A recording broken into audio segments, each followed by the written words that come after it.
Se hoje ouvirdes a voz do Senhor, não fecheis os vossos corações. Este é o apelo do Salmo responsorial, podemos dizer, este é o apelo que a Igreja faz sempre a todo o mundo na sua missão. Hoje, se ouvirdes a voz do Senhor, não fecheis os vossos corações. Só este versículo diz-nos muita coisa acerca de Deus e acerca do homem. Diz-nos acerca de Deus, do seu desejo de falar connosco, de comunicar connosco. Se hoje ouvirdes a voz do Senhor, porque certamente hoje o Senhor quer falar convosco, não fecheis o vosso coração. Deus ama-nos e significa que Ele se preocupa com o nosso destino, com a nossa vida. Então, isso manifesta-se no facto de Deus nos querer dizer coisas. Deus tem cuidado, olha para nós, para cada um de nós, não para a humanidade no geral, mas para cada um de nós, e tem uma palavra a dizer que vai ao nosso encontro, vai ao encontro das perguntas do nosso coração, dos medos que temos, das dúvidas do nosso caminho.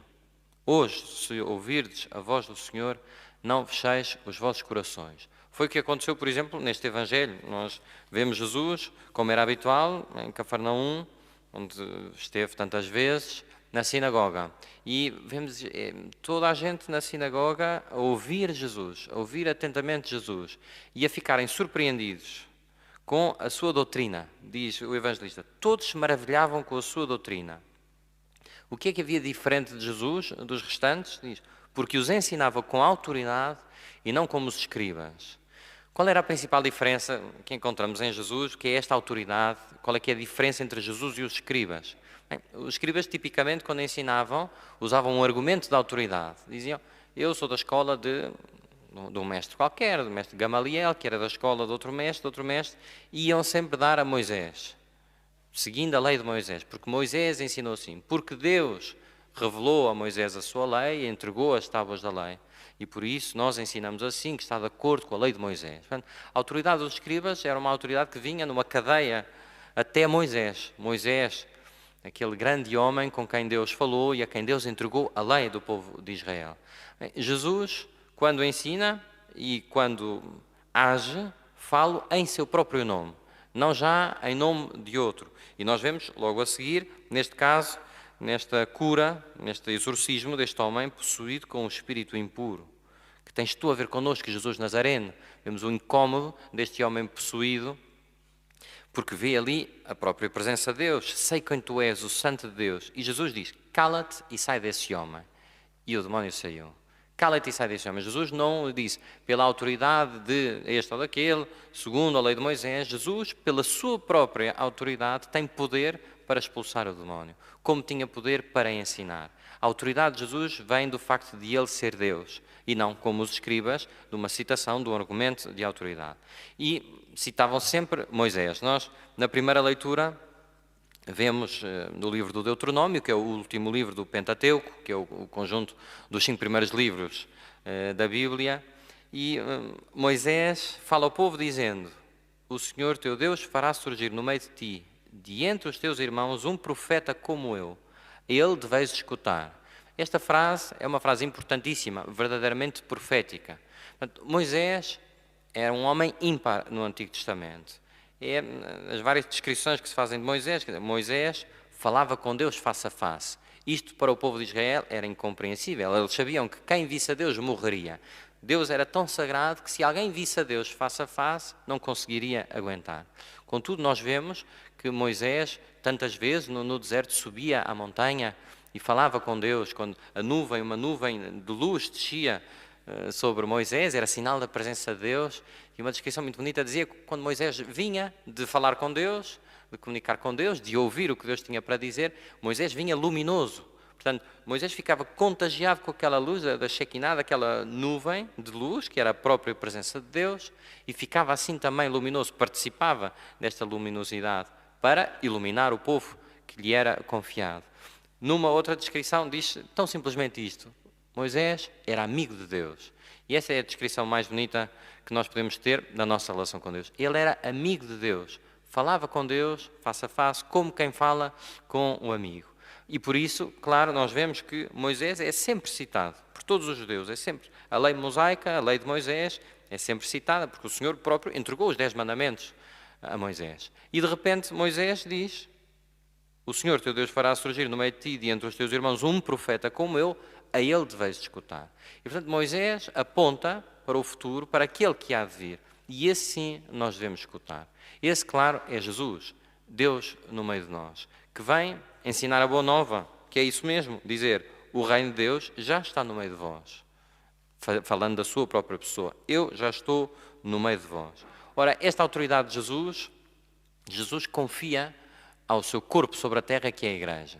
Jesus, ao instituir a Igreja, com São Pedro e os outros apóstolos, entrega esta autoridade, este poder que tem, que é um serviço de salvação a todos os povos, à sua Igreja. E por isso nós obedecemos à Igreja. E por isso nós somos chamados a escutar a voz de Deus na Igreja. Porque é difícil para nós, muitas vezes na nossa vida, como cumprir isto. Se hoje ouvires a voz do Senhor, não fecheis os vossos corações. Como disse, este versículo é muito denso. Como é que eu ouço a voz de Deus? Tantas pessoas têm esta pergunta. Quantas pessoas às vezes dizem: eu gostava de ter o dom da fé, tens muita sorte porque tu tens o dom da fé, eu não nasci com isso. É uma injustiça, uns têm fé e outros não têm, uns têm uma capacidade de ouvir uma voz e outros não têm. Não, quer dizer, Deus fala ao coração de todos, mas é preciso dispor o nosso coração para ouvir a sua voz. E é preciso saber procurar a voz de Deus. Deus fala na nossa consciência retamente formada, claro. A nossa consciência, diz a Igreja, é como um santuário. Nós somos templo de Deus, por isso Deus fala no nosso coração, certo? Deus fala através, sobretudo, da sua Igreja. Como eu disse, Deus entrega a sua autoridade, o próprio Jesus Cristo institui a Igreja para que ela possa agir em nome de Deus. Por isso, eu quero ouvir a voz de Deus, eu não sei o que é que Deus tem para dizer, eu ouço a Igreja. E a Igreja fala de forma clara. E a Igreja fala numa linguagem que nós conseguimos escutar. Se hoje ouvirdes a voz do Senhor na sua Igreja, não fecheis os vossos corações. Mas o nosso desafio depois é não fechar os corações no nosso orgulho, na nossa vaidade, na nossa soberba de acharmos: a Igreja diz isto, mas já devia dizer outra coisa. A Igreja diz isto há tempo demais e devia atualizar-se. Enfim, arranjamos sempre muitos argumentos para, no fundo, dizer que a nossa voz está mais atualizada, está mais certa do que a voz da Igreja, que é dizer a voz de Deus. Mas mais, estas leituras também nos lembram uma dimensão importantíssima já da nossa vida, que é a nossa vocação profética. Nós somos constituídos pelo batismo como um povo profético. Significa, a nossa missão no meio do mundo é, como Moisés, falar de Deus aos homens. Nós, ao aproximar-nos da Eucaristia, ao aproximarmos de Deus pela oração, também ficamos assim luminosos. E o testemunho da vida que somos chamados a dar é dar esse testemunho de luz, que não nos vem de nós, mas que vem de Deus, que quer habitar no meio de nós. Pergunta que nós fazemos: eu reconheço na minha vida que posso ver a Deus face a face, quando o vejo na sua Igreja, nos seus sacramentos? Eu posso dizer de mim: sou amigo de Deus, como se dizia de Moisés? As pessoas olhando, eu muitas vezes pergunto-me isso, porque sou padre, mas de todos, será que as pessoas olhando para mim veem a Deus? Reconhecem a Deus? Sim, nós os padres é fácil, andamos de cabeção, portanto é fácil reconhecer, é um padre, portanto a Igreja e portanto Deus, aí é automático. Os consagrados, não é? Nos seus hábitos, só até nesse sinal exterior é fácil perceber que até isso, uma coisa tão simples como a maneira de vestir, pode falar de Deus. Mas cada um dos leigos, aqueles que vivem no meio do mundo, no trabalho, na vida familiar, será que eu, pela minha maneira de viver, sou profeta? Falo de Deus aos outros e os outros reconhecem a presença de Deus em mim?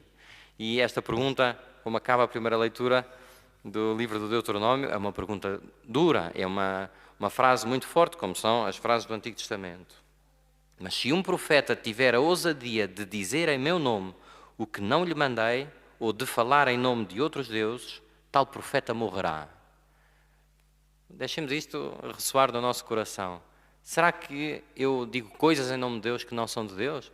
Isso significa, as pessoas reconhecem que eu sou cristão, as pessoas sabem que eu sou católico e veem-me dar um mau testemunho. Isso é dizer coisas em nome de Deus, mas não dizer coisas de Deus, porque as pessoas associam, e muitas vezes o escândalo que existe nos outros e a razão dos outros se afastarem da Igreja tem a ver com o nosso mau testemunho.